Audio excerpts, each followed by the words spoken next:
Dr. Syma Iqbal, USC Keck Medicine's gastrointestinal oncology chief, shares vital gastric cancer insights in our exclusive interview. Notable quotes from this interview. Quote, "Any patient who's a candidate for perioperative chemotherapy is a candidate for the addition of durvalumab. Immunotherapy helps our immune system identify those cells that are being evaded by the mechanisms of inhibition of the T cells.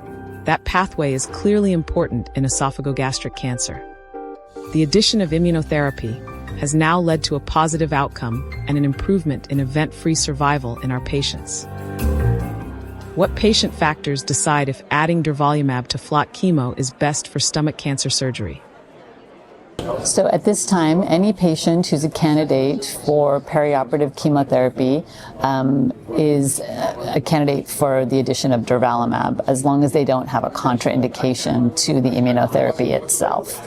So the patients who participated in the MATTERHORN trial were patients who had stage 2 to stage 4A disease, localized, had a good performance status, adequate organ function, and so at this point, anybody you identify who's a candidate for perioperative treatment should be considered for durvalumab.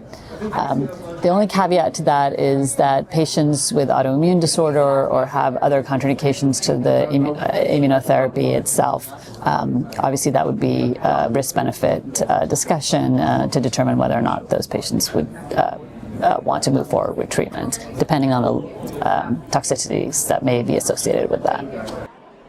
Why did durvalumab plus FLOT keep cancer from returning better than FLOT alone in the MATTERHORN trial? So what we know is in the advanced disease setting that adding immunotherapy or PD-1 inhibitors to chemotherapy improves outcome over chemotherapy alone. And that has also now played out in the perioperative setting. The addition of immunotherapy helps to, helps our immune system identify those cells that are being evaded by the mechanisms of inhibition of the T cells.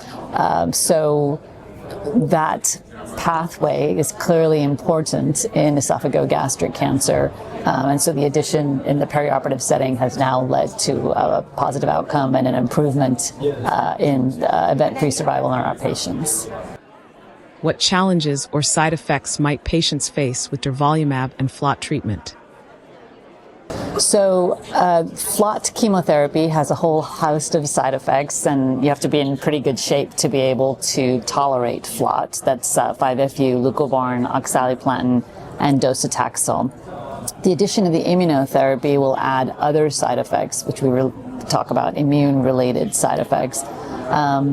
Those can be endocrinopathies affecting your thyroid, rash, fatigue, really can affect any organ in that you can get joint pains. We need to monitor liver function, kidney function, monitor potential lung toxicity. So all of these toxicities can occur. The most common things we see are the skin reactions, the endocrinopathies, perhaps fatigue. Other than that, the studies have actually shown that it's fairly well tolerated. If you do incur toxicities, we have intervention that we can use now with steroids and beyond to help control significant side effects that a patient may experience. Do you think the longer cancer-free time from this combo will lead to patients living longer, or could other risks limit that?